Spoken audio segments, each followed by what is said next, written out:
검찰이 비상계엄을 주도한 김용현 전 국방장관을 내란 혐의로 재판에 넘겼습니다. 이번 계엄 사태가 불거진 뒤 핵심 피의자 가운데 첫 번째 기소 사례인데요.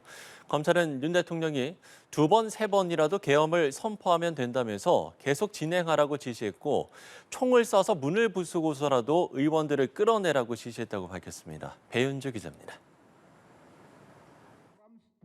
검찰 특수본은 오늘 오후 내란 중요 임무 종사와 직권남용 권리행사 방해 혐의로 김용현 전 국방장관을 구속 기소했습니다. 지난 8일 체포된 김 전 장관 구속 만기일을 하루 앞두고 재판에 넘긴 겁니다. 계엄 사태 한 달여 만으로 핵심 내란 피의자 첫 기소 사례입니다.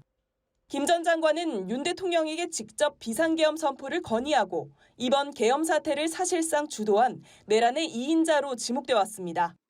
검찰은 김 전 장관을 재판에 넘기면서 공모자인 윤 대통령이 당시 어떤 지시를 내린 건지 구체적으로 적시했습니다. 윤 대통령이 국회 주변에서 현장을 지휘하던 이진우 수방사령관에게 전화해 아직도 못 들어갔냐, 총을 쏴서라도 문을 부수고 들어가서 끌어내라고 지시했다고 설명했습니다. 또 계엄 해제 요구안이 가결된 이후에도 해제됐다 하더라도 내가 두 번, 세 번 계엄령을 선포하면 되는 거니 계속 진행하라고 지시했음을 확인했다고 밝혔습니다.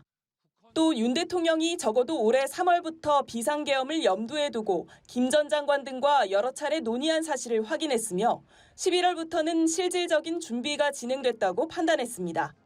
검찰은 김 전 장관이 여인영 방첩사령관에게 우원식 국회의장, 국민의힘 한동훈 전 대표, 더불어민주당 이재명 대표 등 주요 인사 10여 명의 체포 구금도 지시한 것으로 파악했습니다. 주요 인사 체포 과정에는 경찰 국가수사본부, 국방부 조사본부도 가담했다는 게 검찰의 판단입니다. 또한 검찰 조사 결과 정보사가 선관위 직원 체포를 위해 포승줄과 복면을 준비했다고 밝히기도 했습니다. 정보사는 미리 선관위 조직도를 입수해 직원 30여 명의 체포 대상자 명단을 작성한 것으로 나타났습니다. 검찰은 문상호 정보사령관이 정보사 요원 30여 명을 선발한 뒤 선관위 직원들을 체포 감금하는 임무를 부여했다고 설명했습니다. 검찰은 지난 비상계엄 사태가 국헌문란의 목적이 인정된다고 강조했습니다.